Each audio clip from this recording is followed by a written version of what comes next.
ہمارے پاس جو اسٹوڈیو میں موجود ہیں شبر Hussain Mansha Sahab. Sir is a business leader you have heard our panel, ہمارے اسٹوڈیو میں جو ایکسپرٹس ہیں، اکانومسٹ ہیں، انالسٹ ہیں، ان کے تجزیے کو بھی سنا ہے.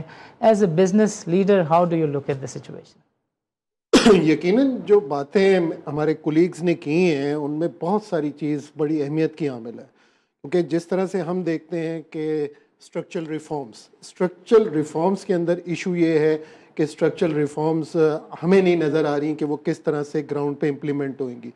جہاں تک اکنامک سروے کا تعلق ہے، اس میں تو ہم یہ کہہ سکتے ہیں کہ there mix of goods and bad, جو اس میں نمبرز ہیں اور نمبرز کے اندر جو چیز آ رہی ہے، کیونکہ اس میں بہت بڑی اہمیت کے لائق چیزیں جیسے ایگریکلچر کا ذکر ہے، اس کے اندر نہیں گروتھ آئی ہے. آخر اس کی ریزنز کیا ہیں، اس کو سلوشن کیا ہے؟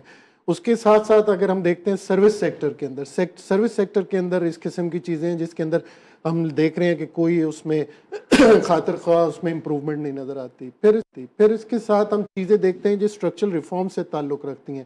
ان میں سب سے اہمیت کے لائق ہے کہ ایز آف ڈوئنگ بزنس. ہمیں بڑی حیرانگی ہوتی ہے کہ ایک عام ٹیکس پیئر کو، جو کہ کچھ اسٹڈیز یہ بتا رہی ہیں کہ تقریباً پورے سال میں 560 گھنٹے صرف ٹیکسیشن کے پیپر سیدھے کرنے کے لیے چاہیے.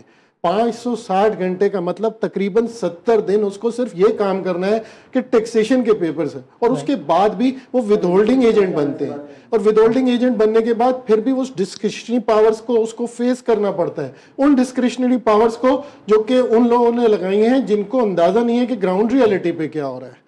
تو یہ بڑی ساری ایسی چیزیں ہیں جس کے اندر نا نہایت امپورٹنٹلی ان اسٹرکچرل ریفارمز کو دیکھنے لائق ہے. ریٹیل سیکٹر ایک ایسا ہے کہ جو جی ڈی پی کا اباؤٹ 20% ہے، اور وہ ان ٹیکسڈ ہے اور ہر بار کسی پریشر کی وجہ سے رہ جاتا ہے. یہ کون سی ایسے فینومینا ہیں کہ جس میں یہ ہے کہ فائلر بھی ہوتا ہے اور نان فائلر بھی ہوتا ہے؟ کوئی نان فائلر نامی چیز نہیں. جو کاروباری آدمی ہے، سخت رکھتا ہے ٹیکس بھرنے کی، اس کو ٹیکس بھرنا چاہیے، اور ہم ٹیکس بھرنے کی حمایت میں ہیں. لیکن طریقہ کار کے اندر ہم چاہتے ہیں کہ اس میں اصلاحات کی ضرورت ہے، اور اصلاحات صرف شارٹ ٹرم نہیں ہونی چاہیے. ہمارے ساتھ سب سے بڑا المیہ یہ رہا ہے